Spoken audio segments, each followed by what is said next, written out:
Հարգելի պատգամավորներ, հարգարժան հյուրեր, սիրելի հայրենակիցներ։ Արցախի Հանրապետության տարածքի բռնի զավթումը Ադրբեջանի կողմից բոլորովին էլ չի նշանակում, որ դադարել է Արցախի Հանրապետության գոյությունը։ Մեր պետականությունը, մեր իրավունքների համար պայքարը, մեր հիշողությունները շարունակում են մեզ համոզել, որ վերադարձից բացի այլ երկ չի կարող գոյություն ունենալ։ 2020 և 2023 թվականների ադրբեջանա-թուրքական ռազմական ագրեսիաները, որոնց ընթացքում կիրառվեցին արգելված զինատեսակներ, վարձկաններ և իրականացվեցին ռազմական ու մարդկության դեմ ուղղված հանցագործություններ, նպատակ ունենային ոչնչացնել Արցախի ժողովրդին։ Այդ հանցագործությունների հետևանքով մեր ժողովուրդը ստիպված եղավ ապաստան գտնել մայր Հայաստանում։ Սակայն անկախ պետականություն ունեցող Արցախի Հանրապետությունը, որն ավելի քան 3 տասնամյակ եղել է մեր ժողովրդի ազատ կամքի արտահայտությունը, այսօր շարունակում է իր գոյությունը, թեև ժամանակավորապես օկուպացված է մեր երկիրը, նախկին ղեկավարությունը գերեվարված։ Մեր ժողովուրդը ծանր փորձությունների միջոցով անցավ։ Ոմանք չդիմանալով հեռացան մայր Հայաստանից, քանի որ Հայաստանի իշխանությունը ստեղծեցին կենսապահովման նվազագույն պայմաններ, դեռ ավելին ենթարկեցին նրանց հալածանքների։ Այդ անարդար մոտեցման զուգահեռ տեսանք նաև հայաստանցի և սփյուռքահայ մեր քույրերի ու եղբայրների բարոյական ու նյութական աջակցությունը, որի համար շնորհակալ ենք։ Հայաստանի իշխանությունները փորձում են մոռացության ենթարկել Արցախը։ Այնուհանդերձ մենք չենք մոռանալու Արցախը։ Արտաքին քաղաքական օրակարգից հանում են իրենց հայրենակիցների իրավունքների պաշտպանությունը։ Մենք պարտավոր ենք ընդդիմանալ այդ մոտեցմանը։ Մեր մտորումների և գործողությունների առանցքը լինելու է մեր իրավունքների վերականգնումը և մեր ժողովրդի անվտանգ վերադարձ Արցախ, այլևս երբեք թույլ չտալու համար աղետի կրկնությունը։ Արցախի Հանրապետության նախագահի 2024 թվականի դեկտեմբերի 16-ի հրամանագրով հաստատվեց Արցախի Հանրապետության պետական ինստիտուտների պահպանման և գործունեության շարունակականության ապահովման ռազմավարությունը։ Այն մշակվել է մասնագետների հետ համատեղ, քննարկվել ազգային ժողովում և նպատակ ունի ինստիտուցիոնալ հիմքերի վրա դնել Արցախի վերադարձն ու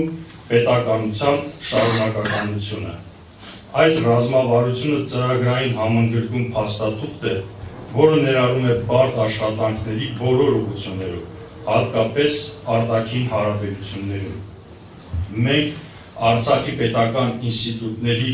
քաղաքական ու հասարակական կառույցների ներկայացուցիչներս պետք է լինենք առաջամարտիկները, ունենալով Հայաստանի և Սփյուռքի կարևոր աջակցությունը։ Այս լսումներով մենք մեկնարկում ենք մեր պայքարի նոր փուլը։ Այս փուլը բնորոշ է, որոշ դրույթներ մեր ուշադրության կենտրոնում են։ Առաջին, Արցախի ժողովրդի ինքնորոշման իրավունքը ճանաչվել է բոլոր հեղինակավոր միջազգային կազմակերպությունների կողմից՝ ՄԱԿ, ԵԱՀԿ, Եվրամիություն, Եվրոպայի խորհուրդ։ Նրանք արձանագրել են, որ հակամարտությունը պետք է կարգավորվի ազգերի ինքնորոշման, տարածքային ամբողջականության և ուժի չկիրառման հիմնարար սկզբունքների հիման վրա։ Երկրորդ, ԵԱՀԿ Մինսկի խմբի գործունեությունը դադարեցվել է առանց Լեռնային Ղարաբաղի ընտրված իշխանությունների հետ որևէ խորհրդակցության կամ համաձայնության։ Սա այն դեպքում, երբ հենց այս կառույցներն են սահմանել Լեռնային Ղարաբաղի ընտրած ղեկավարության, հակամարտության կարգավորման գործընթացին լիարժեք մասնակցելու իրավունքը և տարիներ շարունակ տարածաշրջան այցելությունների ժամանակ անպայման հանդիպումներ են ունենում Ստեփանակերտում Արցախի նախագահների և այլ բարձրաստիճան պաշտոնյաների հետ։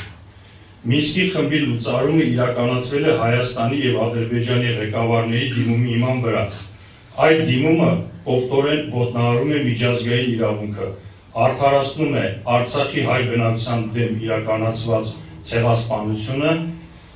ու էթնիկ զտումը եւ անտեսում է 150,000 մարդու սեփական հայրենիք վերադառնալու եւ ինքնորոշելու անօտարելի իրավունքը։ Այս որոշումը համապատասխանում է Ադրբեջանի իշխանությունների երկար տարիներ ձգտումներին, որոնց պարզապես կանաչ լույս վառեցին Հայաստանի իշխանությունները, զրկելով հայկական կողմից հակամարտության կարգավորման միջազգայինորեն մանդատավորված միակ կառույցից։ Երրորդ, հակամարտությունը կարգավորված չէ։ Ներկայիս իրավիճակը ստեղծվել է ռազմական ագրեսիայի հետևանքով, խախտելով ՄԱԿ-ի կանոնադրությունը եւ միջազգային իրավունքի նորմերը։ Ըստ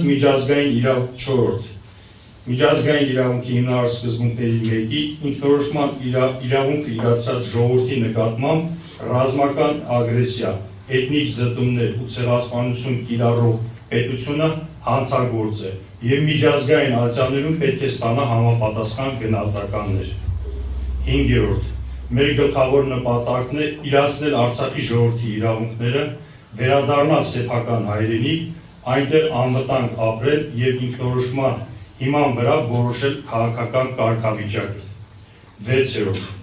Արցախի ժողովրդի անունից հանդես գալու լիազորություն ունեն միայն Արցախի իշխանությունները։ Անհրաժեշտ ենք համարում համապետական ընտրությունների կազմակերպում, որին պետք է մասնակցել Արցախի ժողովուրդը, սակայն ելնելով ներկայիս իրավիճակից այն կազմակերպելը հնարավոր չէ։ Ընտրություններ կազմակերպեն առաջին իսկ հնարավորության դեպքում։ 7. Մենք միշտ ցանկացել ենք խաղաղություն, չնայած բազմիցս ենթարկվել ենք ռազմական ագրեսիայի։ Այսօր էլ պատրաստ ենք խաղաղ բանակցությունները լուծել խնդիրները միջազգային իրավունքի նորմերի հիման վրա։ Սիրելի հայրենակիցներ, այս լսումներով մենք միասին բացում ենք պայքարի նոր էջ, վստահ եմ ինչպես 1988-ին, այնպես էլ այսօր հայ ժողովրդի միասնական պայքարի շնորհիվ կհաղթահարենք բոլոր դժվարությունները։ Հարգելի հայրենակիցներ, այսօրը խորհրդանշական է, մարդու իրավունքների միջազգային օրը մեզ հիշեցնում է, որ Արցախի ժողովրդի իրավունքները համամարտկային արժեք են, իսկ Արցախի անկախության հանրաքվեն վկայում է մեր ժողովրդի ազատ կամքի անսակարկելի դրսևորումը։ Շնորհավոր Արցախի Հանրապետության Սահմանադրության օրը, փառք ու պատիվ հայ ժողովրդի ազգային ազատագրական պայքարի ընթացքում զոհված նահատակներին, Արցախը ապրում է, Արցախը վերադառնալու է։